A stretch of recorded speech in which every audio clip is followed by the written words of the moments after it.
And you also, you and other U.S. officials in the last hour have been saying now it's a time to bring an end to this war between Hamas and Israel. But we've been watching as Israel has been conducting these counterterrorism operations in Gaza because they say Hamas is reconstituting.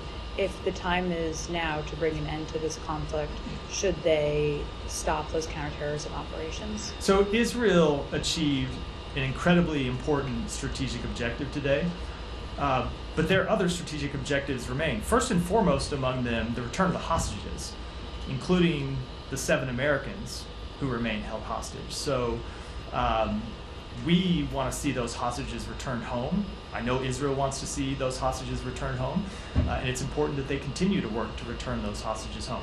But ultimately, we want to make sure that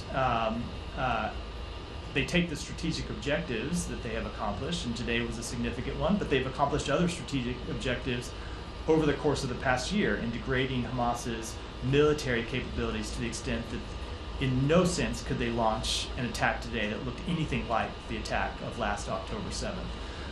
They are in no way a functioning military force the way that they were on October 7th, though they of course still maintain significant ability to wreak havoc and launch terrorist attacks.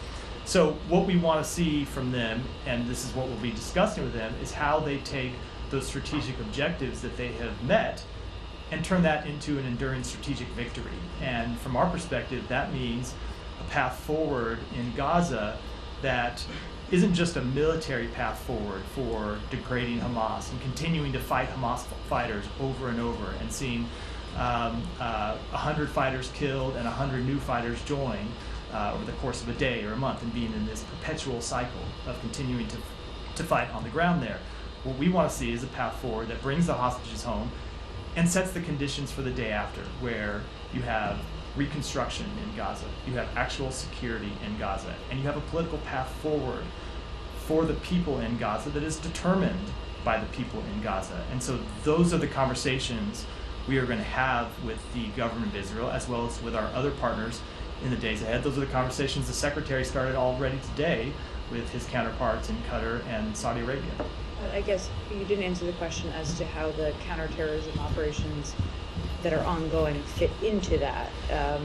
If you want them to drive forth an enduring victory, you said, should they stop those counterterrorism operations because Hamas has already been dismantled to such a significant degree? Look, Hamas still does pose a threat, and Israel still has a right to take on that threat, and they still have a right to try and put pressure on Hamas and try and free the hostages that remain there.